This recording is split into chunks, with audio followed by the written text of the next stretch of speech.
നമസ്കാരം. എൻ്റെ യൂട്യൂബ് ചാനലായ നൂക്കൽ ചാനലിലേക്ക് എല്ലാവർക്കും സ്വാഗതം. സുഹൃത്തുക്കളിൽ നിന്ന് നമ്മൾ നോക്കാൻ പോകുന്ന കണ്ടൻറ്റ് സംശയം എന്ന് പറയുന്നതാണ്. ഈ സംശയം എന്ന് പറയുമ്പോൾ ഒരാൾ പറയുന്നത് നമുക്ക് കൺവിൻസ് ആവുന്നില്ലെങ്കിൽ നമ്മളെ ഉള്ളിൽ തോന്നുന്ന മനസ്സിൻ്റെ ഉള്ളിൽ തോന്നുന്ന ഒരു ഡൗട്ടിനെയാണ് നമ്മൾ മലയാളത്തിൽ സംശയം എന്ന് വിളിക്കുന്നത്. അതിനെ ഡൗട്ട് എന്നും വിളിക്കാം. ഈ ഡൗട്ട് ഏറെയും സംഭവിക്കുന്നത് സംശയം ക്ലിയറാവുന്ന ആളുകളുടെ മനസ്സിനെയാണ്. ഈ സംശയം ഓവറാവുന്ന ആളുകളുടെ മനസ്സിനെ സംശയ രോഗം എന്നും വിളിക്കും. ഇവിടെ രണ്ട് തരത്തിലായിട്ട് ഈ ചിന്തയെയും മൈൻഡിനെയും തരം തിരിക്കേണ്ടി വരും. ഇവിടെ നമ്മളെ ഇൻസൾട്ട് ചെയ്യുന്നുണ്ടോ, നമ്മൾ പറ്റിക്കപ്പെടുന്നുണ്ടോ, അല്ലെങ്കിൽ നമ്മൾ ചതിയിലകപ്പെടുന്നുണ്ടോ എന്ന് നമ്മുടെ മനസ്സ് തന്നെ നമുക്ക് സ്വയം മുന്നറിയിപ്പ് തരുന്ന ഒരു ഭാഗത്തെയും നമ്മൾക്ക് സംശയം എന്ന് വിളിക്കാം. അതായത് എനിക്ക് സംശയം തോന്നി അവൻ്റെ സംഭാഷണത്തിൽ, അല്ലെങ്കിൽ എനിക്ക് സംശയം തോന്നി അവളുടെ സംഭാഷണത്തിൽ, അല്ലെങ്കിൽ എനിക്ക് സംശയം തോന്നി അവരുടെ സംഭാഷണത്തിൽ. അപ്പോൾ ഒരു ഇൻ്റലിജൻ്റ് മൈൻഡിന് മാത്രമേ അങ്ങനെ ഒരു സംശയവും ആ സംശയത്തിൻ്റെ ദൂരീകരണവും സാധ്യമാവും. ഞാൻ പറഞ്ഞു വരുന്നത്, ഏകദേശം ഒരു 1.5 കൊല്ലം മുമ്പ്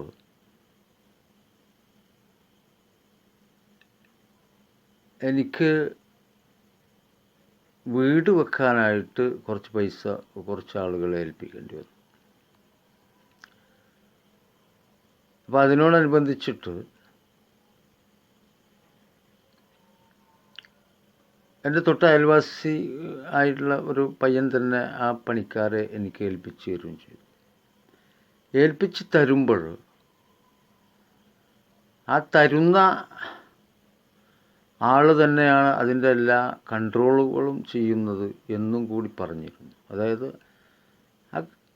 ഈ ഏൽപ്പിച്ച് തരുന്ന കമ്പനിക്ക് എന്തെങ്കിലും നിയമപരമായ പ്രശ്നങ്ങളോ മറ്റുള്ള എന്തെങ്കിലും ഉണ്ടെങ്കിൽ അത് കൈകാര്യം ചെയ്യുക ഞാൻ ഈ ഏൽപ്പിച്ചു തരുന്ന എൻ്റെ സുഹൃത്തായിരിക്കും, ഇതൊരു വക്കീൽ കൂടിയാണ് എന്നാണ് എന്നോട് പറഞ്ഞത്. അപ്പോൾ അയാൾ ഈ പറയുന്നതിൻ്റെ വിശ്വാസത്തിൻ്റെ അടിസ്ഥാനത്തിൽ ഞാനും ഈ പറഞ്ഞ സുഹൃത്തും അയാളുടെ സുഹൃത്തായ വക്കീലും ചേർന്ന് എനിക്ക് വീട് വെക്കാനുള്ള ഒരു പദ്ധതിയെ കുറിച്ച് കൂടി ആലോചിക്കുകയും എന്നിട്ട് ഞങ്ങൾ ആ പ്ലേസ് പോയി കാണുകയും ആ പ്ലേസ് കണ്ട ശേഷം അയാൾ കൊടുക്കുന്ന സുഹൃത്തിന് ഞാൻ ആ കരാറ് ചെയ്യുകയാണ്.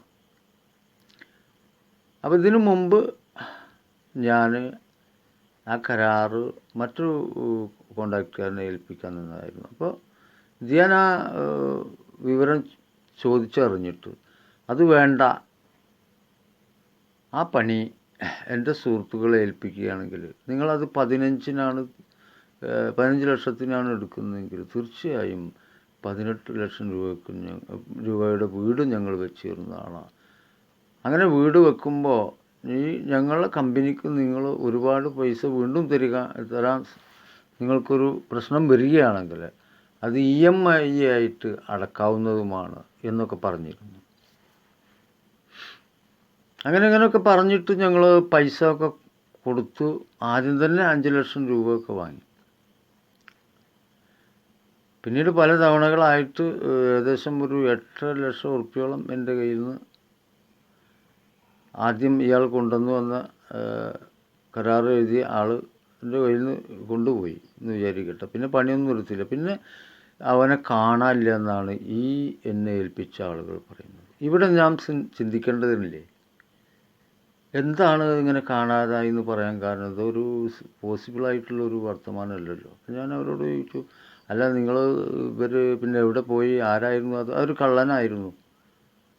ഇനിയിപ്പോൾ അവന് എവിടെയെങ്കിലുമൊക്കെ പോയി മുങ്ങാതിരിക്കാൻ പിന്നെ വിമാനത്താവളമൊക്കെ അടച്ചിട്ടുണ്ട്, പിന്നെ ലുക്കൗട്ട് നോട്ടീസൊക്കെ അയച്ചിട്ടുണ്ട് എന്നൊക്കെ പറയാം. ഇതിലൊക്കെ എന്തൊക്കെ അപാകതകൾ എനിക്ക് തോന്നി. പിന്നീട് അങ്ങനെ ഒരു 6 മാസമൊക്കെ കഴിഞ്ഞ ശേഷം ഇവർ പിന്നെ വേറൊരാളെ കൊണ്ടുവന്നു. ആ ചങ്ങാതി മറ്റവൻ കൊണ്ടുപോയ 8.5 ലക്ഷം രൂപയും ഞാൻ ഏറ്റു എന്ന് പറഞ്ഞിട്ട് ഒരു മുദ്രക്കടലാസിൽ എഴുതി ഒപ്പിടുകയൊക്കെ ചെയ്തു. പക്ഷേ മറ്റവൻ പോയി പണി നോക്കട്ടെ, അവനെ പറ്റി ചിന്തിക്കുക വേണ്ട. ഇവനിക്ക് ഞാൻ പണി തുടങ്ങുകയാണെങ്കിൽ എനിക്ക് ഇന്നേ മുതൽ 1 ലക്ഷം രൂപ വേണമെന്ന് പറഞ്ഞു. അപ്പം ഞാൻ പറഞ്ഞു അങ്ങനെ തരാൻ സാധ്യമല്ല.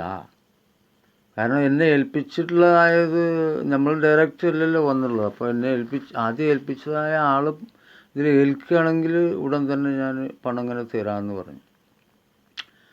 അപ്പോൾ അയാൾക്ക് ഒരു വിമിട്ടം അവിടെ കണ്ടു. ഞാൻ ഒരു 20,000 രൂപ അയാളുടെ കയ്യിൽ കൊടുത്തു ആദ്യം. എന്നിട്ട് പണി തുടങ്ങാൻ പറഞ്ഞു. കാരണം ഇത്രയും പൈസ മറ്റവരുടെ കയ്യിലുണ്ടല്ലോ. അപ്പോൾ ഇവർ പറഞ്ഞെന്താ വെച്ചാൽ ഈ നിങ്ങൾ ആദ്യം കൊടുത്ത 8.5 ലക്ഷം രൂപ വേറെ ആളല്ലേ കൊണ്ടുപോയത്, ഇവനല്ലല്ലോ കൊണ്ടുപോയത്. അപ്പം ഞാൻ പറഞ്ഞു 6 മാസം കഴിഞ്ഞാൽ പിന്നെ നമുക്ക് കേസ് കൊടുക്കാനുള്ള അധികാരമാണല്ലോ ഉള്ളത്. അപ്പോൾ ഇവനെ കൊടുത്ത് 2ാം കരാർ എഴുതേണ്ട ആവശ്യമില്ലല്ലോ എന്ന് ഞാനും പറഞ്ഞു. അങ്ങനെ പിന്നെ ഇവന് 20,000 രൂപ കൊണ്ട് പണിയെടുക്കുകയും പിന്നീട് 30,000 രൂപ ഞാൻ ഈ എന്നെ ആദ്യം പണിയേൽപ്പിച്ച ആളുടെ കയ്യിൽ ഏൽപ്പിക്കുകയും അത് ഇയാൾ തന്നെ നേരിട്ടിട്ട് ഈ കക്ഷിക്ക് കൊടുക്കുകയും ചെയ്തിട്ടുള്ളതായ സമയത്ത് ടോട്ടൽ എൻ്റെ കയ്യിൽ നിന്ന് 9 ലക്ഷം ചിലവായി എന്ന കണക്ക് എൻ്റെ കയ്യിലുണ്ടല്ലോ. പിന്നീട് വീണ്ടും ഈ എന്നെ ആദ്യം ഈ പണിയേൽപ്പിച്ച ആളുകൾ പറയാ ഇവനും വന്ന് പണിയെടുക്കുന്നൊന്നുമില്ല, ഇവനും മഹാ കച്ചറയാണ്. അങ്ങനെ ആയതുകൊണ്ട് നമ്മളെ പൈസ കിട്ടില്ലല്ലോ. അങ്ങനെ ഇവർ എന്തോ ഒരു തരം വാശിക്ക് ഇങ്ങനെ നടക്കുകയാണെന്ന് എനിക്ക് ബോധ്യമായി. അപ്പം ഞാൻ എൻ്റെ ബുദ്ധി കൊണ്ട് ചിന്തിച്ച് നോക്കുമ്പോൾ ഇതിനെ പറ്റിക്കാനും ട്രാപ്പിൽ പെടുത്തിയതാണെന്ന് മനസ്സിലായി. ട്രാപ്പിൽ പെടുത്തിയിരിക്കുന്നതാകട്ടെ ഒരു വക്കീലാണ്. ഇതെന്നെ ചെയ്തിരിക്കുന്ന ആൾ എഡ്യൂക്കേറ്റഡ് ആയിട്ടുള്ള ഒരു ജേർണലിസം വരെ പാസ്സായിട്ടുള്ള ഒരു ചങ്ങായിയാണ്. അപ്പോഴൊക്കെ മനസ്സിലായി എന്തൊക്കെയോ അപാകതകളുണ്ട്. അങ്ങനെ ഇവർ എന്നോട് പൊന്നാനി പോലീസ് സ്റ്റേഷനിൽ പോകാൻ പറയുകയും പൊന്നാനി പോലീസ് സ്റ്റേഷനിൽ നിന്ന് 8.5 ലക്ഷം റുപ്യ നിങ്ങളെ തറക്ക് ചിലവായി എന്ന മറുപടിയാണ് കിട്ടിയത്. അപ്പോൾ ഇതെന്ത് നിയമ സാറ് ചോദിച്ചു നോക്കുമ്പോൾ അവരൊന്നും മിണ്ടിയില്ല. അങ്ങനെ ഞാൻ ഈ സംഭവം എസ് പിയുടെ അടുത്ത് പോയി പരാതി പറഞ്ഞ ശേഷം മേൽപ്പറഞ്ഞ പണിക്കാരിൽ പൈസയും കൊണ്ടുപോയ ആളെ പിടിച്ചു. പൊന്നാനി പോലീസ് സ്റ്റേഷനിൽ എല്ലാ പ്രതികളെയും, നമ്മളെ കണ്ണിൽ ഇവരൊക്കെ പ്രതിയാണല്ലോ, അപ്പോൾ ഈ എല്ലാ പ്രതികളെയും പിടിച്ചു. ഇതിന് പ്രേരിപ്പിച്ചിട്ടുള്ള ആളുകളൊക്കെ പ്രതിയാണല്ലോ. അപ്പോൾ ഇവരെ എല്ലാവരെയും പിടിച്ചു. പിടിച്ചു എന്ന് കേട്ടപ്പോൾ അവിടെ അതുവരെ ഈ ലുക്കൗട്ട് നോട്ടീസ് ഒട്ടിച്ചിരുന്നു, അവിടെ പോയാലും എവിടെ പോയാലും പിടികൂടും, ദുബൈയിലേക്ക് കിടക്കണു, തടഞ്ഞിട്ടുണ്ട് എന്നൊക്കെ പറഞ്ഞിരുന്നവർ ആരും തന്നെ പിന്നെ സന്നിഹിതരായില്ല. അങ്ങനെയല്ലേ ഒരു സംഭവം വരണമല്ലോ. അവരെ ഏൽപ്പിച്ചിട്ടുള്ള ഒരാളുകൾ ഓടിപ്പോയാൽ പിന്നെ അവർ വരേണ്ടതുണ്ടല്ലോ. എന്നിട്ട് എവിടെയായിരുന്നു നീ പണിയൊന്നും ചെയ്യാതെ ഞങ്ങളെ പറ്റിച്ച് നടക്കുകയായിരുന്നോ എന്നൊന്നും ചോദിച്ചില്ല. അവിടെ കരാർ എഴുതിയ ആൾ മാത്രമാണ് വന്നത്, അതായത് ആ വക്കീൽ. അയാൾക്ക് തോന്നിയ പോലെ പിന്നെ ഒരു കരാർ പൊന്നാനി പോലീസ് സ്റ്റേഷനിൽ വെച്ച് എഴുതി. അതായത് 3 മാസം കൂടുമ്പോൾ എനിക്ക് 1 ലക്ഷം രൂപ ഇവൻ കൊണ്ടുവന്ന് തരിക. ഇവനത് കൊണ്ടുവന്ന് തന്നില്ലെങ്കിൽ ഈ ചെയ്തവൻ്റെ സ്വത്തിൽ നിന്ന് അത് ഈടാക്കുക എന്നാണ് കരാറിൽ പറഞ്ഞിരിക്കുന്നത്. ഇവൻ്റെ സ്വത്തിനെ പറ്റി അന്വേഷിച്ച് നോക്കുമ്പോഴോ ആകെ 3 സെൻറ്റ് സ്ഥലമാണ് അവനുള്ളത്. അവൻ ഭാര്യ വീട്ടിലാണ് താമസിക്കുന്നത്. അപ്പോൾ ഈ രഹസ്യങ്ങളൊക്കെ എന്നിൽ നിന്ന് മൂടി വച്ചിരിക്കുകയായിരുന്നു എന്ന് എനിക്ക് മനസ്സിലായി. പിന്നെ 56,000 റുപ്യാണ് തറക്ക് ചിലവായത് എന്ന് എനിക്ക് തറ മാത്രമേ അവർ കെട്ടിയിട്ടുള്ളൂ, അത് അപൂർണമായിട്ടാണ് കെട്ടിയിരിക്കുന്നത്, അതിന് ചിലവായിട്ടുള്ളൂ എന്ന് അയാൾ മുദ്ര പേപ്പറിൽ എഴുതി ഒപ്പിട്ടിരുന്നു. പക്ഷെ അയാളുടെ ഞാൻ കൊടുത്ത കണക്ക് തെറ്റിച്ചിട്ടാണ് വക്കീലും പോലീസും കൂടി എഴുതിയിരുന്നത്. അതുകൊണ്ട് ഞാൻ പോയില്ല. തുടർന്ന് എനിക്ക് 2 ലക്ഷം രൂപ ആദ്യം തന്നിട്ട് പിന്നെ 1 ലക്ഷം രൂപ 3 മാസം തരാമെന്നാണ്. അപ്പോൾ 3000 രൂപ ഞാൻ താമസിക്കുന്ന വീടിന് വാടകയായിട്ട് കൊടുക്കാൻ അവൻ കൊണ്ടുവന്ന് തരുന്നതാണ് എന്നതിൽ എഴുതിയിട്ടുണ്ട്. അതായത് ഞാൻ താമസിക്കുന്ന വീട് ഞാൻ വിറ്റത് വേറൊരാൾക്കാണ്. അയാളുടെ മകൻ തന്നെയാണ് എനിക്ക് പണിക്കാരെ കൊണ്ടുവന്നത്. അപ്പോൾ ഈ പണിക്കാർ കൊണ്ടുവരുന്ന പൈസയിൽ നിന്ന് 3000 രൂപ അയാളുടെ മകനക്കാണ് കിട്ടുന്നത്. പക്ഷെ ഞാൻ താമസിക്കുന്നതോ എൻ്റെ വീട് തന്നെ. അപ്പോൾ ഈ പൈസ കൊണ്ടുവരാനുള്ള താമസം ഏകദേശം 1 കൊല്ലം പിടിക്കുമ്പോൾ ഏകദേശം 3000 എന്നുള്ളത് ഒരു 2 കൊല്ലത്ത് 56,000 റുപ്യ വാടക ഇതിൽ നിന്ന് ഈ വീട്ടുകാർക്ക് കിട്ടുന്നില്ലേ? നിങ്ങളൊന്ന് ചിന്തിച്ച് നോക്കൂ. 3 മാസം കൂടുമ്പോഴാണ് 1 ലക്ഷം കൊണ്ടുവരുന്നത്. അപ്പോൾ 6 മാസം കൂടുമ്പോൾ 2 ലക്ഷം. 12 മാസത്തിന്, അതായത് 1 കൊല്ലത്തിന് 4 ലക്ഷമാണ് കൊണ്ടുവരുന്നത്. കൊടുത്തിരിക്കുന്നതോ 9 ലക്ഷം. അപ്പോൾ ഇവിടെ വാടക ഇനത്തിൽ ഇവർക്കൊരു സംഖ്യ കിട്ടുകയാണ് ചെയ്യുന്നത്. എൻ്റെ പൈസ കൊണ്ടുവരാൻ താമസം സംഭവിക്കുകയും ചെയ്യുന്നു. എനിക്ക് എൻ്റെ പണി പൂർത്തീകരിക്കാനോ അല്ലെങ്കിൽ തുടങ്ങി വെക്കാനോ ഉള്ള യാതൊരു സെറ്റപ്പും കിട്ടുന്നുമില്ല. അപ്പോൾ ഇതാണ് ഈ സംശയം തോന്നാൻ കാരണം. അപ്പോൾ സംശയം തോന്നുന്ന ഒരു മൈൻഡ് ഉണ്ടെങ്കിൽ അത് ബുദ്ധിമാന്മാരായ ആളുകൾക്കാണ് സംശയം തോന്നുക. പിന്നെ പല കാര്യങ്ങളും പെട്ടെന്ന് മനസ്സിലാകുന്ന ഒരു മൈൻഡാണ് നിങ്ങൾക്കെങ്കിൽ അതിൻ്റെ അർത്ഥം നിങ്ങൾ ഇൻ്റലിജൻറ്റ് മൈൻഡാണെന്ന് അർത്ഥം. അപ്പോൾ ഇൻ്റലിജൻറ്റ് മൈൻഡായ ആളുകൾ പിന്നെ എങ്ങനെയാണ് ഈ ആദ്യം പോയിട്ട് ഇവർ പറഞ്ഞതിലൊക്കെ കുടുങ്ങണത് എന്നാണെങ്കിൽ ഈ കുടുക്കണവരനെ ഈ മൈൻഡിന് സംശയമില്ല. കാരണം തൊട്ട അയൽവാസിയാണ്, വളരെ സ്നേഹിതന്മാരാണ്, എന്നൊന്നും കാണുന്നവരാണ്. ഈ ചെയ്തവരൊക്കെ തൊട്ടടുത്തുള്ള നാട്ടുകാരാണ്. ഇവരിങ്ങനെ ചെയ്യുന്നു ഒരിക്കലും തന്നെ പ്രതീക്ഷിച്ചിട്ടില്ല ഞാൻ. ഇപ്പോൾ ഇവർ പറയുന്നത് എന്താണെന്ന് വെച്ചാൽ പച്ചക്ക് നമ്മളെ മുഖത്ത് നോക്കിയിട്ട് ഞാൻ ആ പണിക്കാരെ കണ്ടിട്ടുമില്ല, ഞങ്ങളാരും ഈ പണിക്കാരെ കൊണ്ടുവന്നിട്ടില്ല. അപ്പോൾ അതുകൊണ്ട് ഞങ്ങളെ വീട്ടിൽ നിന്ന് ഇറങ്ങിത്തരണം. നിങ്ങൾക്ക് വീടുണ്ടാക്കുന്നതോ അല്ലെങ്കിൽ വീടുണ്ടാകുന്നതോ ഒന്നും ഞങ്ങൾക്ക് വിഷയമല്ല. നിങ്ങളെ കയ്യിൽ നിന്ന് പൈസ വാങ്ങിക്കൊണ്ടവരോട് വീട് വെക്കാൻ പറയുന്നത് അത് ന്യായമാണോ? നിങ്ങൾ പറയാം. പോലീസിനോട് ഞാൻ ചോദിച്ചത് ഇവർ പറയുന്നത് ന്യായമാണോ? പോലീസിൻ്റെ മുമ്പിൽ ആകെ 5 ലക്ഷം രൂപ കൊണ്ടുവരുന്നു. ഇവർ 9 ലക്ഷം കൊണ്ടുപോയിട്ടുണ്ട്. അന്നേരം ആദ്യം പൈസ കൊണ്ടുപോയ ആളെ കഴിഞ്ഞ കൊല്ലം പിടിക്കുമ്പോൾ അയാൾ കടലാസിൽ എഴുതിയിരിക്കുന്നത് വെറും 56,000 റുപ്യാണ്. പക്ഷേ അതറിയാൻ ഈ ആദ്യം ഏൽപ്പിച്ച ആൾ വന്നിട്ടില്ല, എൻ്റെ വീട് വാങ്ങിയ ആൾ വന്നിട്ടില്ല, അവരുടെ വീട്ടിൽ നിന്ന് ആരും തന്നെ വന്നിട്ടില്ല.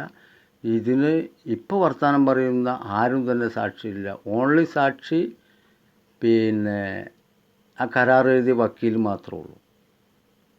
അപ്പോൾ എൻ്റെ കയ്യിൽ ആ കടലാസ് ഉണ്ട്. അതായത് ഈ 9 ലക്ഷം രൂപയിൽ നിന്ന് 56,000 റുപ്യ എങ്ങാനും എൻ്റെ തറക്ക് ചിലവാക്കിയിട്ടുള്ളൂ. അപ്പോൾ ബാക്കി പൈസ തരേണ്ടത് ആര്? അപ്പോൾ അതിനെപ്പറ്റി സംസാരിക്കുമ്പോൾ പൊന്നാനി പോലീസ് സ്റ്റേഷനിൽ വേറെ രസമുള്ളത് എന്താണെന്ന് വെച്ചാൽ കരാറിൽ ഉൾപ്പെട്ടിട്ടുള്ള ആരുമില്ല. അതായത് ഈ കരാറുകാരില്ല, ഇത് ചെയ്യിച്ച വക്കീലുമില്ല. പിന്നെ വന്നത് ആരാണെന്നറിയോ? പറമ്പ് വാങ്ങിച്ച ആളും അയാളുടെ മകനും പിന്നെ എൻ്റെ അയൽവാസിയായിട്ടുള്ള ഒരു സുഹൃത്തും. അയാൾ സാക്ഷി ഒപ്പിട്ടതാണ്. അതായത് ഈ 2ാം കരാർ ഉണ്ടാക്കുമ്പോൾ സാക്ഷി ഒപ്പിട്ട ആളാണ്. അയാളുടെ ഒരു ഓട്ടോക്കാരനാണ്. ഞാൻ നിങ്ങളെയൊക്കെ പൈസയും കൊണ്ടുപോയ ആളെ നേരെ നിങ്ങൾ കേസോ വെക്കണമോ ഒന്നും ഉണ്ടാക്കണ്ട, ഞാൻ ഇവിടുന്ന് തുടർന്ന് അങ്ങോട്ട് നിങ്ങളെ പണിയെടുത്ത് പൂർത്തിയാക്കി തരാം. അപ്പം നിങ്ങൾ ആ 8.5 ലക്ഷം റുപ്യ എന്ത് ചെയ്യും? അത് ഞാൻ പൂർണ്ണമായി സഹിച്ചോളാം എന്നൊക്കെ പറഞ്ഞ് ഒപ്പിട്ട് 2ാം കക്ഷി ഒപ്പിടുമ്പോഴും 50,000 റുപ്യ ഞാൻ കൊടുക്കുമ്പോഴും സാക്ഷിയായിട്ടുള്ള ഒരാളാണ് മേൽപ്പറഞ്ഞ ഓട്ടോക്കാരൻ. ഈ ഓട്ടോക്കാരൻ ചെയ്തതെന്താ വെച്ചാൽ പിന്നെ പോലീസ് സ്റ്റേഷനിൽ കള്ളസാക്ഷി പറയരുത്. അപ്പോൾ അതാണ് ലോകം. നാം സത്യത്തെ മറന്ന് ആരൊക്കെയോ ഭയപ്പെടുന്നു. ഒരു വിധത്തിൽ നോക്കുമ്പോൾ മറ്റൊരു വിധത്തിൽ എനിക്ക് മാത്രമേ ബുദ്ധിയുള്ളൂ എന്ന് മറ്റുള്ളവരെ നോക്കിയിട്ട് സ്വയം വിലയിരുത്തുന്നു. മറ്റുള്ളവർക്ക് ബുദ്ധിയുണ്ടോ ഇല്ലയോ എന്ന് നോക്കാതെ സംസാരിക്കുന്നു.